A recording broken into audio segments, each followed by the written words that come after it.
This video is about track and field. I am not talking about construction in it because I'm a track and field fan and a lot of things are happening. I am not surprised that over 2 throwers, the medalists at the last Olympics, have switched allegiance to Turkey. I am not at all surprised. They actually spoke about their difficulties at the Olympics after they won the medal. So I remember one said that he had interest in football, NFL, and the other one spoke about the difficulties financing himself.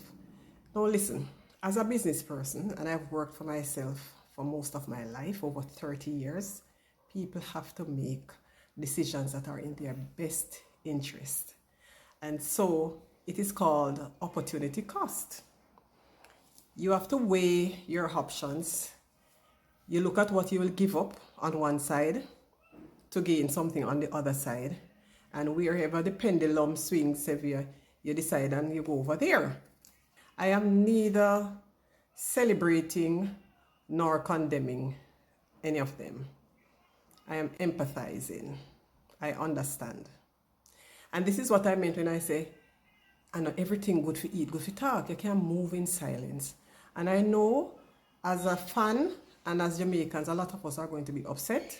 And there are a lot of us who are going to say, go with it because loyalty can't put food on your table. And that is understandable. You cannot afford to pass your opportunities over repeatedly. Someone coined the word poor. You know, poor means poor, but the acronym POOR also means passing over opportunities repeatedly. When you do that and you make your decisions, then you have to stand by it. So if you take the opportunity and it doesn't work, you stand by it. And if you didn't take the opportunity and it didn't work, you have to stand by it anyway. It's not a new phenomenon. I see now where the J3s has to step in and develop some policy around this issue. It is not new. I mentioned it in a prior video that I did a few months ago that Merlin switched to Slovenia in the twilights of her career. You had Sherika Williams, the 400-meter runner, who was very good. She won multiple medals for herself and Jamaica at Olympics game, World Championships, and such the like. I think Commonwealth Games. So she was silver medalist at Olympics, silver medalist at World Championship, and multiple relay medals for Jamaica with other people like Novlin and so on. I remember Sherika switched to Bahrain. There were some other guys as well named Fisher that switched to Bahrain, and there was one who switched to Turkey. However, I didn't hear much about them because social media wasn't so popular then, and also it didn't seem that it worked out too much in terms of Jamaica losing any medals. So it didn't make the spotlight. But this is in the focus now because we have lost, or it seems that Jamaica will lose 2 medalists for the future.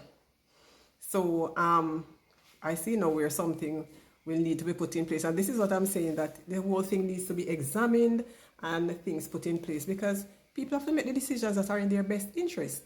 I just want to know that in doing so, it is done in a way that the environment still remain conducive for conversation and so on.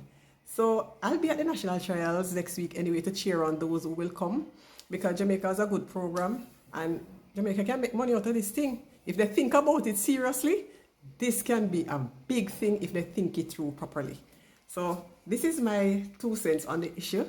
Congratulations to those who will make it for these World Championships, and for those who have decided to move on to other grass, green grass, I wish you all the best. I don't have any issues with that. We all have to make difficult decisions, and I'm sure it was an emotional one for them, but we just have to do what we got to do. Please, we may not share the same opinion, but you can be respectful. Thanks.